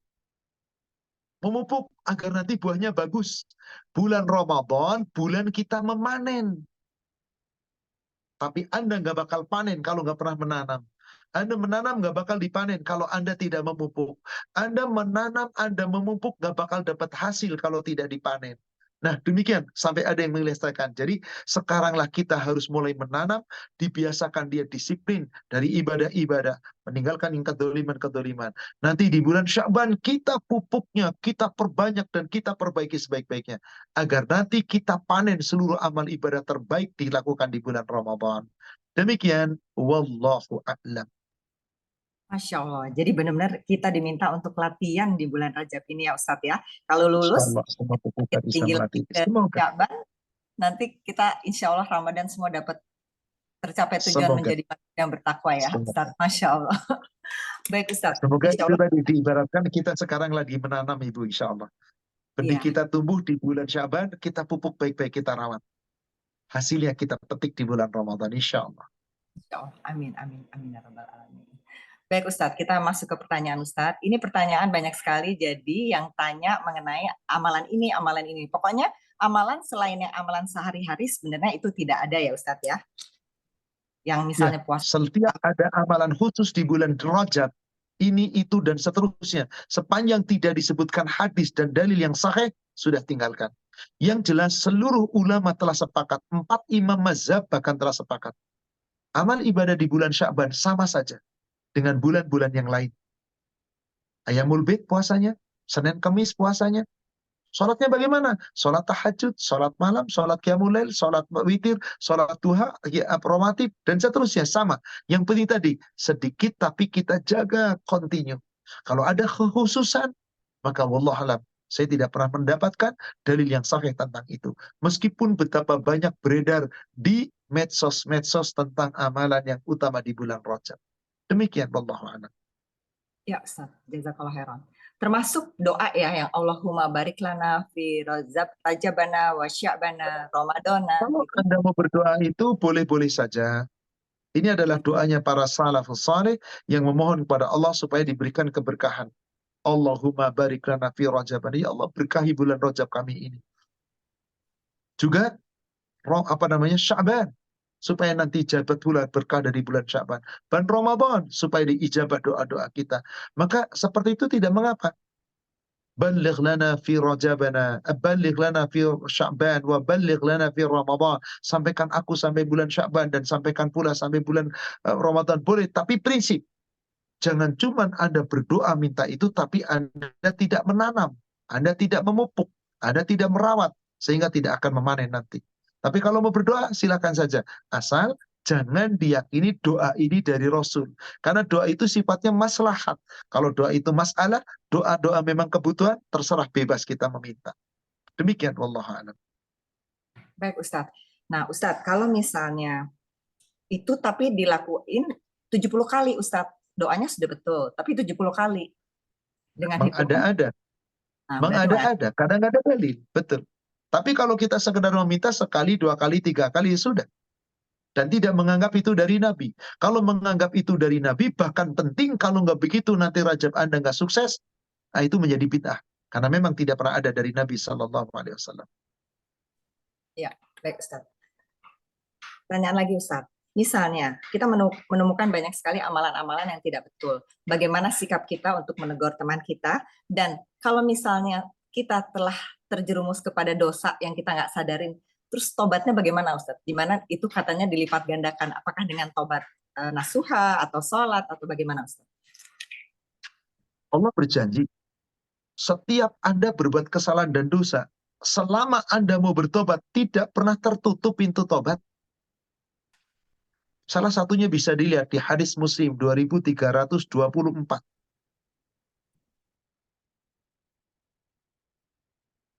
Innallaha, sesungguhnya Allah, yuqbalu taubah, akan menerima tobat. Mantaba, barang siapa yang mau bertobat, qabla tulu'i syams min maghribiha, selama matahari belum terbit dari tempat benamnya, yaitu selama matahari belum terbit dari barat, diterima. Maka jika kita buka di hadis berikutnya 2368, itu subhanallah, dari Abu Musa al-Ash'ari, Rasulullah bersabda, apa kata Rasulullah sallallahu alaihi wasallam? Allahu yabsutu yadahu billail liyatuba musi'un nahar. Allah selalu membentangkan tangannya di waktu malam menerima tobat seorang hamba yang berdosa di waktu siang. Wa yabsutu yadahu bin nahar liyatuba musi'ul lail. Allah bentangkan tangannya di waktu malam, di waktu siang, menerima tobat orang yang berdosa di waktu malam. Jadi Anda berdosa di waktu siang, bertobat di waktu malam. Anda bertobat di waktu malam, berdoa di waktu siang. Terus tadi di hadis yang nomor 2324, sebelum matahari terbit dari barat. Di hadis nomor 2368, siang malam Allah buka pintu tobat. Sepanjang kita mau bertobat, diampuni. Bertobatlah. Pertanyaan yang pertama, Ustaz, bagaimana cara menasihati orang-orang yang berbuat kesalahan? Dia tidak tahu ilmunya, tapi melaksanakan kebodohan, melaksanakan perbuatan bid'ah. Ya nasihati sesuai dengan kemampuan kita. Qulil haq walau kana murran. Tapi mereka nggak terima. Ya sudah, ketika nggak terima bukan tanggung jawab kita. Yang penting kita sudah menyampaikan. Sebab ada orang yang tidak tahu ilmunya, tidak mau belajar ilmunya, salah mengerjakan, dikasih tahu malah kadang-kadang tambah marah. Ya sudah, kalau sudah seperti itu, tawakuf, kita serahkan saja. Walakum a'malukum, walana a'maluna. Wallahu a'lam. Demikian. Bagaimana Ustadz kalau misalnya kita melihat di depan kita atau nggak di WA group itu bahwa sudah ada banyak sekali amalan sunnah yang di-share sama teman-teman kita. Kan kita juga harus menjaga dia biar nggak malu gitu. Bagaimana tuh Ustadz? Supaya tidak malu jangan begitu. Afwan, saya mendapatkan berita-berita hadis yang lebih sahih tentang amalan-amalan itu. Maaf, saya kirim, semoga bisa menjadi pelajaran dan juga menjadi pembanding. Silahkan kita bisa merenung sesuai dengan keyakinan masing-masing. Beres? Gitu. Wah itu bid'ah bro, nggak boleh bro. Itu tuh banyak dolalahnya. Nih yang benar, jangan. Seperti itu tidak hikmah, kurang baik, kurang bijak.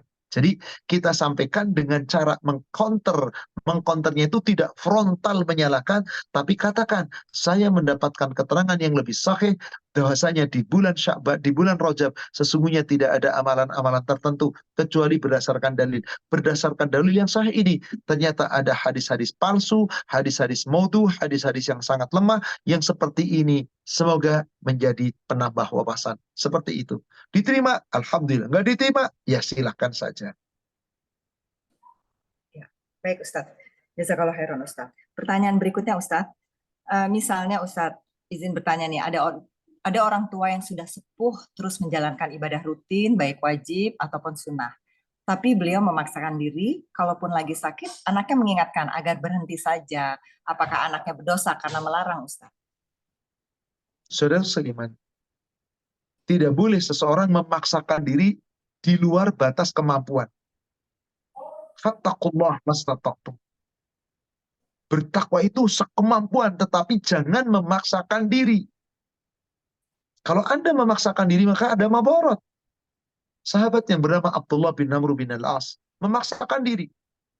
Padahal Rasul sudah katakan, berpuasalah sehari, berbukalah kemudian 2 hari. Padahal dikatakan, berpuasalah saja di hari yang ketiga, 3 hari tiap bulan. Tapi enggak ya Rasul, saya pengen tiap hari. Enggak bisa. Enggak boleh puasa tiap hari. Dosa hukumnya. Kalau gitu berpuasalah seperti Nabi Daud. Itulah puasa yang paling seimbang. Tapi kamu pasti nyesel.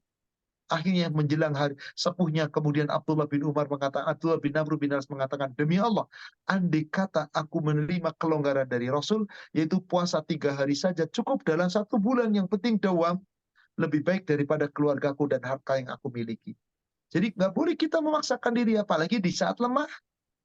Kalau orang sudah lemah, jangankan yang sunnah, yang wajib saja terkadang sudah mendapatkan rukhsah.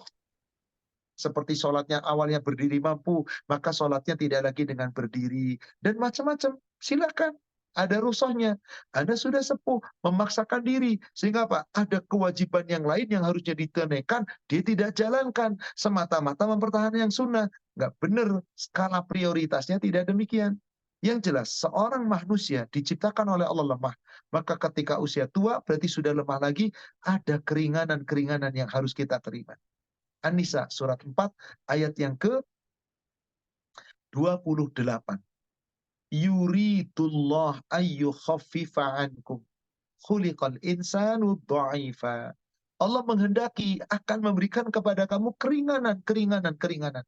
Sebab Allah menciptakan kamu dalam keadaan lemah. Maka seseorang yang diciptakan lemah, ada keringanan yang harus diterima. Jangan memaksakan diri. Wallahu a'lam. Demikian. Ya, baik Ustadz. Pertanyaan berikutnya Ustadz, bagaimana dengan kita melihat nih Gaza sedang diperangi? Ini kan kezoliman yang luar biasa nih Ustadz. Dan bagaimana apa yang kita lakuin? Kita kan pengen juga berbuat di sini nih saatnya. Bagaimana kalau kita diam aja terus kita juga pengen buat tapi apa daya nggak apa nih Ustadz?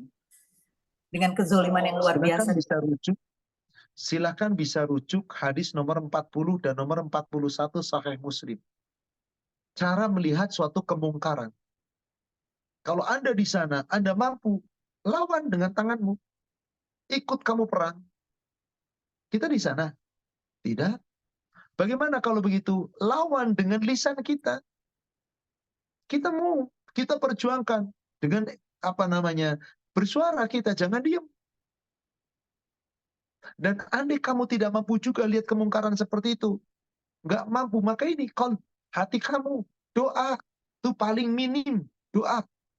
Dan jangan lupa, mereka yang sedang kesusahan, membutuhkan materi, bantuan. Mereka saudara kita sedang susah. Yuk kita sisihkan sebagian harta kita. Jangan sampai maaf, Anda doa tidak, berbagi tidak, tapi gemes terus dengan suasana di sana. Anda tidak sombongkan namanya, panas hanya panas tapi tidak action. Minimal doa, berdoa yang terbaik.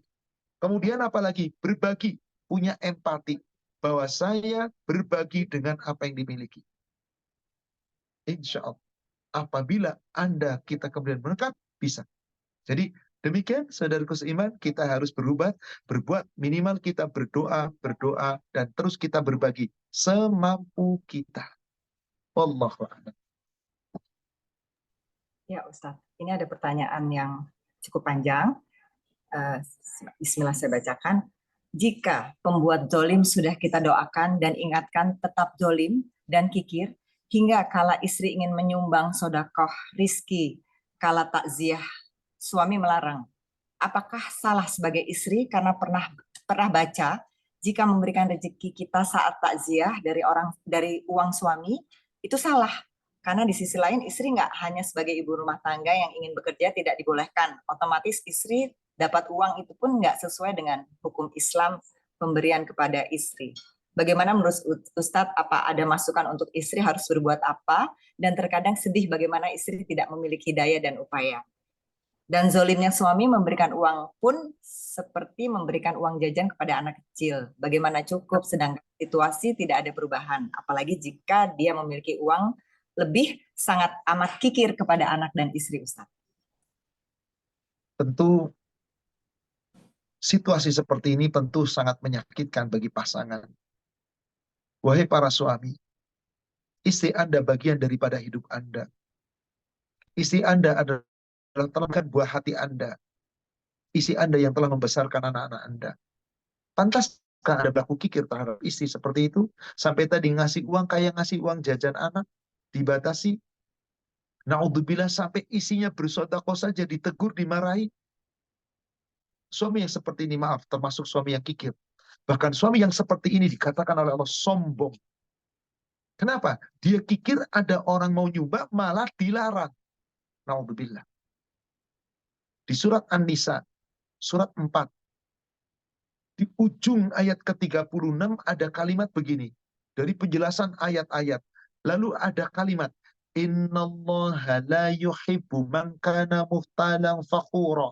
Sesungguhnya Allah tidak menyukai orang yang sombong dan membanggakan diri. Wahai saudara sekalian, tahukah Anda siapa orang yang sombong itu? Di ayat berikutnya, ayat ke-37-nya. Apa kata Allah? Alladzina yabkhaluna wa ya'muruna an-nasa bil bukhl. wa yaktumuna ma anzalallahu min fadli. Orang yang pelit nyuruh orang lain pelit. Ada orang mau nyumbang dilarang. Pelit kuadrat orang seperti ini. Asyukh namanya.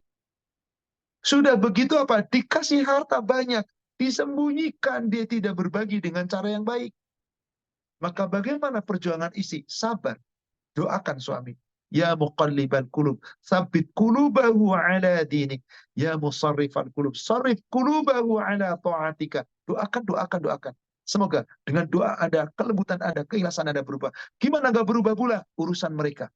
Maka suami yang seperti ini, maaf, sampai Rasul membolehkan istri mengambil uang suami tanpa izin sepanjang untuk kemaslahatan, untuk kebutuhan-kebutuhan keluarganya, untuk sekedar bisa berbagi dengan kelebihan kebutuhan itu, dan tidak melampaui batas, halal.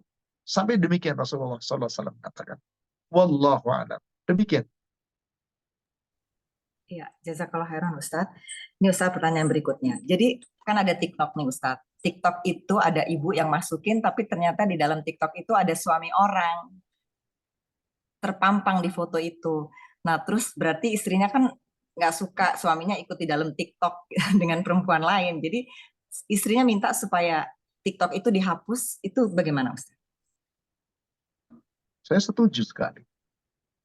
Untuk apa kalau TikTok yang seperti itu? Kecuali yang isinya mendidik tentang dakwah, tentang peringatan, tentang agama. Tapi kalau sekedar konten, apalagi muncul, padahal wanita lain di sana, si suami kok malah bangga, ih saya ada di sana. Naudzubillah. Betul, isi ada sudah betul, si isi tadi sudah betul. Katakan larang, mas aku tidak suka. Engkau suamiku. Tidak pantas bertiktok dengan ada wanita lain di sana. Ada muncul engkau. Oh itu kan cuman, ya sudah. Memang agak sulit tipe suami yang seperti itu. Tapi betul, saya setuju dengan istri tadi. Dan wahai kaum muslimin, cobalah perhatikan ketika Anda mau bermedsos. Apapun namanya di dunia medsos. Mau TikTok, mau Toktik, mau apapun lah namanya. Pokoknya setiap apa yang kita tampil di wajah, di layar, yang dipertontonkan atau yang ditonton oleh orang sengaja atau tidak sengaja, dimintai pertanggungjawaban. Demikian, wallahu a'lam. Ya, baik Ustadz, jazakallah khairan Ustadz. Ini pertanyaan sebenarnya hampir mirip semua, kira-kira amalan ini, amalan ini, amalan ini. Jadi semua pokoknya sesuai amalan sehari-hari, cuman kalau udah ditambah dengan ukuran, udah ditambah dengan hal-hal yang harus malam, harus sampai tanggal 10, tanggal sekian itu udah bid'ah ya Ustadz ya. Sudah tidak Betul. dicontoh. Betul. Baik. Silakan Baik. begini, coba Bapak Ibu.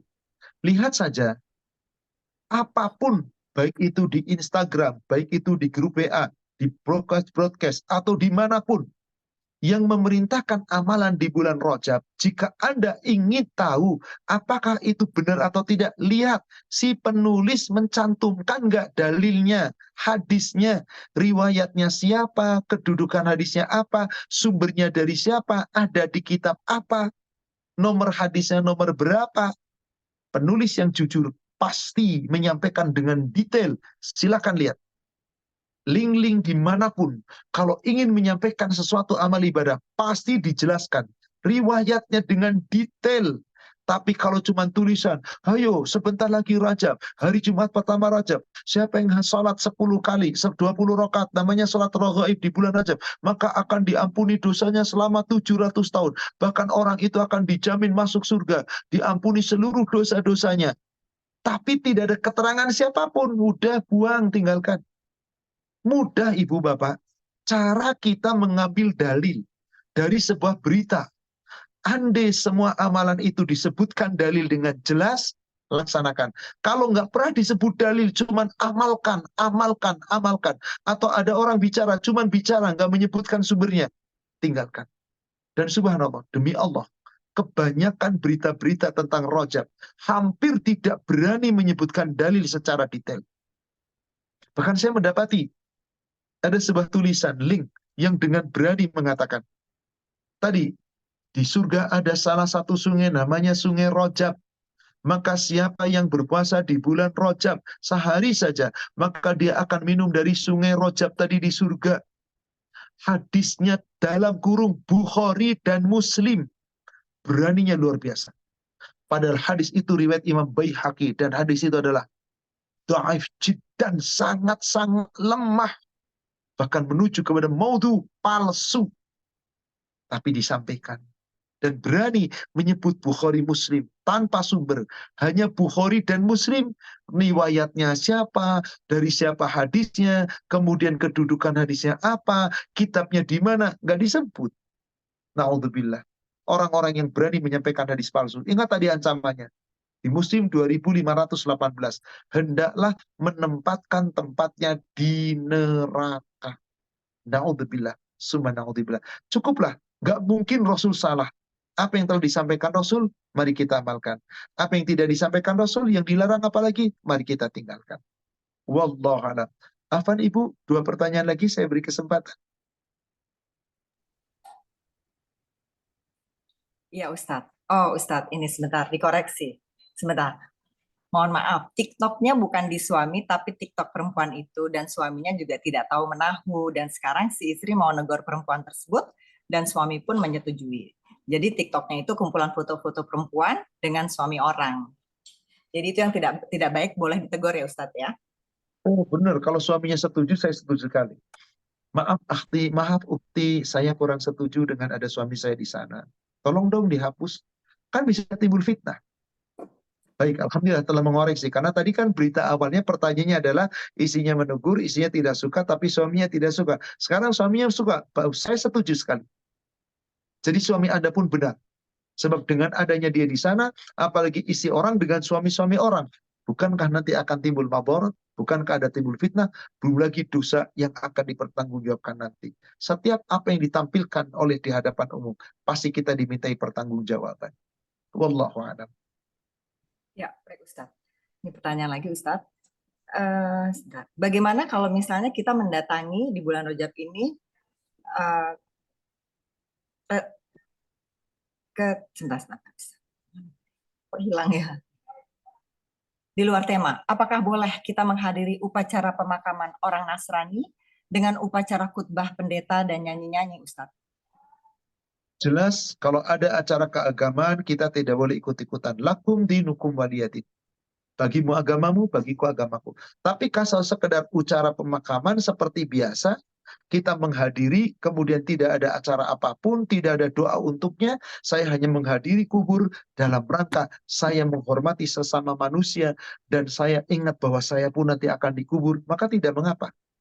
Maka tidak mengapa. Sepanjang tadi tidak ada acara keagamaan, tidak ada acara-acara yang berbau ritual. Kalau sudah ada acara tadi, jelas itu acara ritual keagamaan. Tidak boleh kita ikut hadir di acara keagamanya orang yang berbeda agama dengan kita. Mereka adalah orang-orang musyrik yang dibenci oleh Allah. Akankah kita akan menghadiri acara yang dibenci oleh Allah? Tentu saja tidak. Satu pertanyaan terakhir, Ibu Afan. Ya Ustaz, satu pertanyaan terakhir. Nanti terakhir dari saya boleh Ustadz, jadi 2 lagi dari Silakan, saya juga. Silakan. Ya. Ini pertanyaan terakhir dari jamaah. Jadi bulan Rajab ini dibilang bulan Allah. Kalau memang bulan Allah, yang dimaksud dengan bulan Allah tersebut itu apa Ustadz? Sudah saya jawab tadi. Hadis yang mengatakan bulan Rajab bulannya Allah, bulan Ramadan bulannya aku, kata Rasul. Bulan Sya'ban bulannya aku, bulan Ramadan bulan umatku. Maudhu, palsu. Kalau begitu bulannya Allah cuma 1, Rajab. Sedangkan Allah mengatakan apa tadi di surat 9 ayat 36? Di Sahih Muslim nomor hadis 1665. Inna iddata syuhur indallah 12 syahran fi kitabillah. Yauma khalaqas samawati wal ard minha arba'atun hurum. Sesungguhnya jumlah bilangan di sisi Allah, milik Allah, ditentukan oleh Allah. Sejak Allah ciptakan langit dan bumi ada 12 bulan. 1 tahun 12 bulan. Dari 12 bulan itu ada 4 bulan yang diharamkan. Nggak pernah Allah mengatakan Rajab bulanku. Seluruh bulan milik Allah. Seluruh hari milik Allah. Maka tadi, Rajab bulanku, Sya'ban bulanku, kata Rasulullah, yaitu bulannya Rasulullah. Kemudian Ramadan bulan umatku, itu tidak benar. Hadisnya adalah maudhu, palsu. Silahkan buka dalam broadcastnya, di Instagramnya yang mengatakan Rajab bulanku, kata Allah, bulannya Allah. Sya'ban bulannya Rasulullah. Kemudian bulannya umatku adalah bulan-bulan Ramadan. Silahkan lihat. Kalau toh berani mencantumkan, polos, gak akan ada sumbernya. Karena kalau ditelisuri sumbernya, hadis ini maudhu, palsu. Kalau jujur harus disampaikan ini hadis maudhu, hadis itu palsu. Tapi kalau tidak jujur, dia akan berani menyampaikan kemudian mengatakan apa?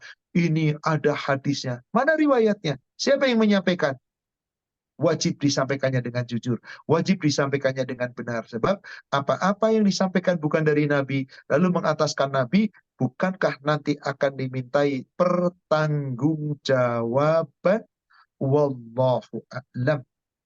Ya, baik. Jazakallah khairan Ustadz. Pertanyaan dari jamaah sudah selesai. Ini terakhir adalah dari saya Ustadz ya. Bismillah. Mengenai pahala dan dosa Ustadz. Kita itu kalau niat aja, pahalanya udah dihitung 10 Ustadz. Belum melakukan. Nah, di sini di bulan mulia ini, dosa pun kalau kita baru niat, kita nggak dihitung 10 kali niat dosa Ustadz. Jadi sebenarnya Allah begitu baiknya sama kita, kalau baru niat mau melakukan sesuatu yang baik aja udah 10 kali di depan. Udah di depan nih, DP di depan. Sedangkan kita kalau mau niat jahat, itu nggak tertulis Ustaz. Gitu. Jadi sebenarnya kalau kita tahu, kita tuh sebenarnya akan kelebihan, nggak akan defisit ya Ustaz ya. Karena kita akan nggak akan defisit karena dengan Allah kasih pahala yang berlipat ganda pada saat niat aja Ustaz. Nah, itu bagaimana kita memaksimalkan Ustadz di bulan ini supaya kita emang benar-benar akhirnya bulan yang dimuliakan Allah ini emang kita mendapatkan keutamaan yang luar biasa. Silakan Ustadz. Saya koreksi. Niat tidak dicatat 10, baru dicatat 1. Silakan buka nanti hadisnya di Sahih Muslim nomor hadis 104, 105 dan 106. Kataballah hasanat wasayyi'ah. Allah telah menetapkan kebaikan dan keburukan. Wa man hamma bihasanatin falam ya'malha kataballahu lahu wahidatan hasanah. Fa idza amaltuhu kataballah ishrun wa sittu khamsun. Telah ditetapkan amal kebaikan. Siapa yang berniat suatu kebaikan belum sempat diamalkan, ditulis 1. Tetapi ketika diamalkan ditulis 10 sampai 700, yaitu 700 ganda. 1, 10 sampai 700 kalau diamalkan. Jadi kalau ibu tadi katakan baru niat sudah 10, nggak ada riwayat itu. Yang ada adalah baru niat dapat 1. Kalau dikerjakan dapat 10 atau sampai 700 ganda. Hadisnya silakan periksa 104, 105, 106. 104 hanya 10, 105, 106, 10 sampai 700. Surat 6 ayat 160, satu kebaikan dibalas 160. Tapi yang betul kita catat. Urusan ibadah bukan hitung-hitungan amal seperti itu. Kalau ibu berani mengatakan kita tidak pernah akan defisit, tidak bisa begitu pemahamannya. Boleh jadi 1000 amal kebaikan Anda, 1 dosa Anda, lebih bahaya 1 dosa dibandingkan 1000 amal. Karena dalam urusan pahala itu kita nggak boleh hitung-hitungan seperti itu. Pahala itu urusan Allah. Yang jelas Anda beramal baik dibalas kebaikan, Anda beramal buruk dibalas keburukan. Coba lihat surat An-Nisa nanti. Surat 4, ayatnya ayat ke-123. Laisa bi amaniyikum wala amaniyi ahlil kitab. Pahala itu bukan angan-angan kamu, bukan angan-angan ahli kitab. Jadi kalau ada, saya mengerjakan 1 kebaikan, udah dapat 700 pahala. Saya cuma berbuat 1 keburukan, saya dapat 1 dosa. Berarti pahala saya lebih gede. Boleh jadi secara pahala lebih gede kebaikan. Tapi timbangan lebih berat 1 keburukan. Jadi tidak bisa menimbang pahala itu hitung-hitungan kayak matematis. Tidak bisa. Bahkan kalau ibu merujuk kepada hadis Muslim nomor hadis 1859,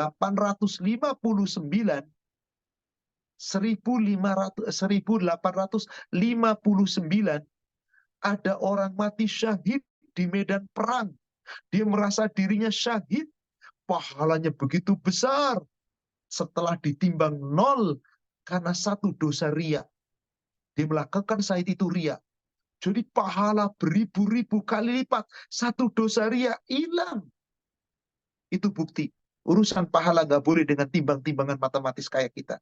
Karena yang akan menimbang itu adalah Allah.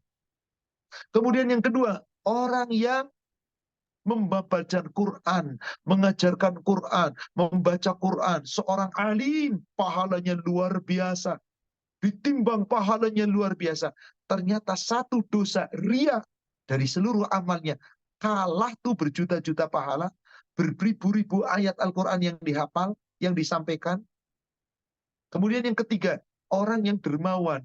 Duitnya digunakan di jalan Allah, nggak ada yang disisakan. Semua dipakai untuk jihad fisabilillah. Dijalankan di jalan Allah. Sampai Allah tanya, apa maksudmu? Kenapa? Aku lakukan karenamu ya Allah. Kata Allah, kau dusta. Kamu lakukan karena riya. Karena ingin dipuji. Ini pahala harta seluruhnya digunakan di jalan Allah. Dosa riya satu, hilang ini. Mungkin miliaran pahala hilang gara-gara satu dosa. Jangan menyepelekan. Tidak boleh kita kemudian berani mengatakan, kita tuh dikasih Allah tuh gampang banget, gak bakal defisit. Maaf, kata-kata ini saya koreksi. Agar jangan bermudah-mudah. Seakan-akan kalau sudah berbuat kebaikan, karena pahalanya 10-700, pasti timbangannya lebih gede, lebih banyak, dibandingkan dengan dosa yang cuma satu. Silakan rujuk tadi yang saya sampaikan, hadis nomor 1859 Sahih Muslim. Maka apa yang paling ditakuti oleh Rasulullah SAW? Silakan periksa ayatnya, hadisnya nanti.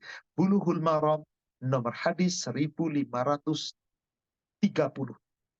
dari Mahmud bin Labid. Inni akhafu ma akhwafa alaikum asyirkul asghar. Sungguh yang paling aku takutkan terhadap kalian adalah syirik yang kecil. Apa itu? Ar-riya. Riya.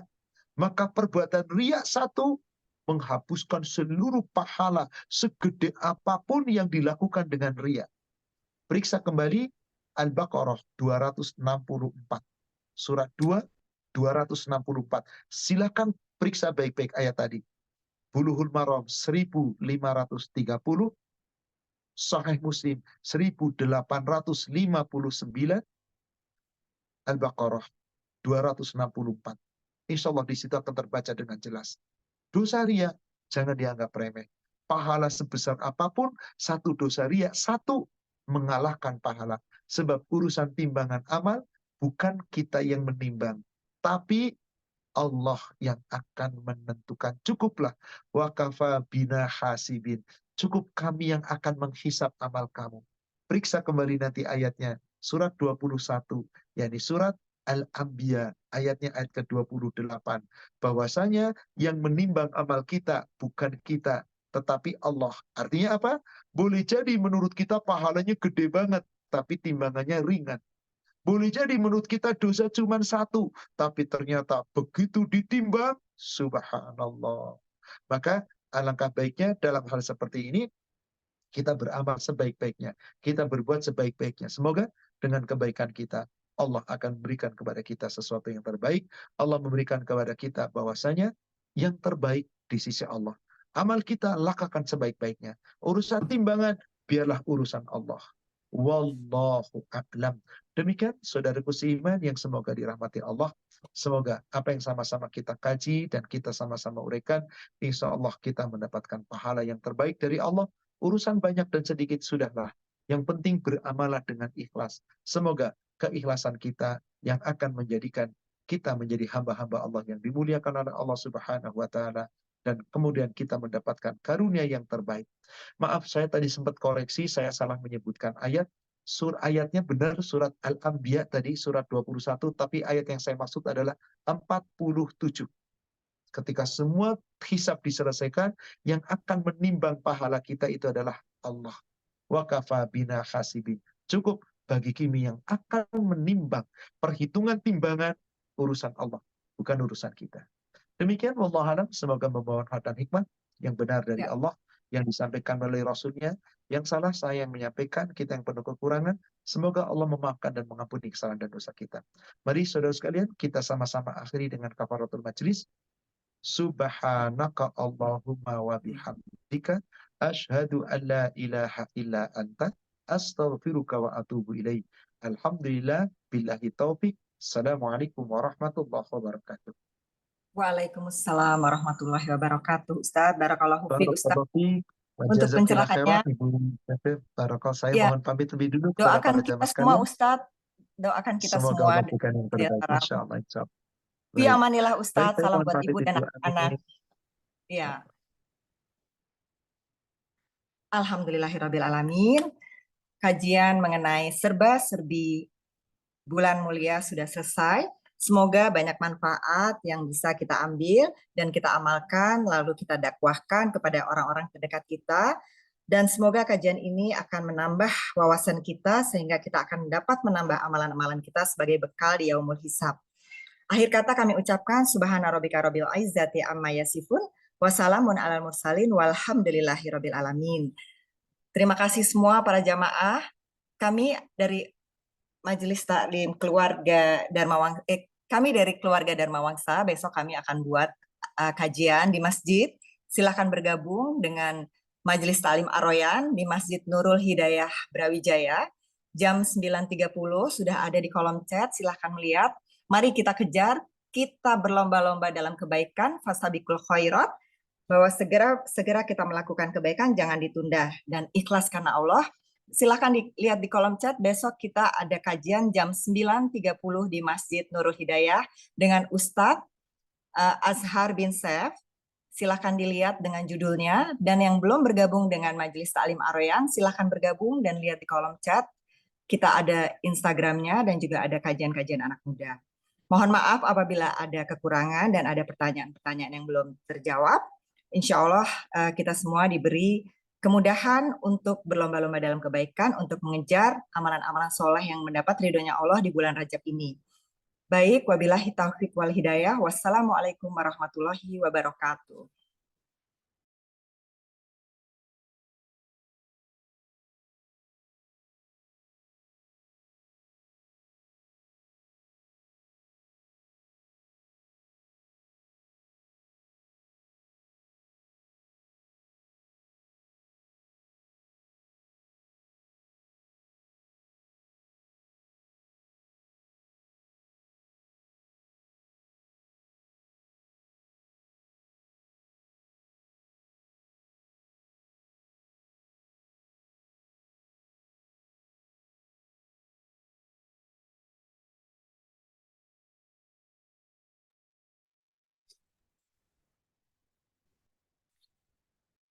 Mbak, ada rekamannya Mbak, kajian yang ini Mbak, saya terlambat. Insya Allah ada Bu, silahkan bergabung di Majelis Taklim Ar-Royan. Ada di kolom chat. Nggak ada Bu, di kolom chat nih saya cari nggak ada. Boleh ditulis Bu? Sebentar ya, nih kolom chat saya tulis lagi ya. Ya, baik Bu. Silakan Ibu. Iya. Tunggu. Salah. Silakan bergabung di Majelis Taklim, WA Group Taklim Ar-Royan. Kita juga ada Instagramnya. Dan besok kita ada kajian di masjid.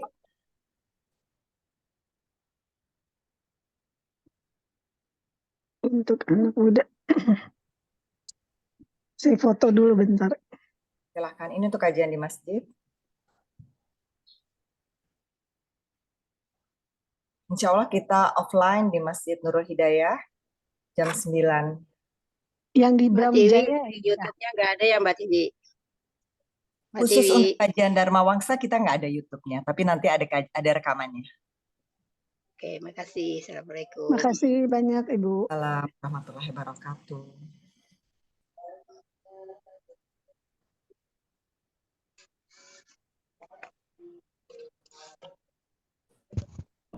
Jazakallahu khairan Mbak Tiwi. Assalamualaikum warahmatullahi wabarakatuh. Waalaikumsalam warahmatullahi wabarakatuh. Mbak Tiwi ada ya? Mbak Tini ya mungkin, tapi mungkin kayaknya sudah leave grup ya. Oh iya. Ini bukan Mbak Tini, saya kajian Dharma Wangsa. Oh iya. Maaf Ibu, makasih Mbak Musaning ya? Iya, itu anak saya. Oh iya.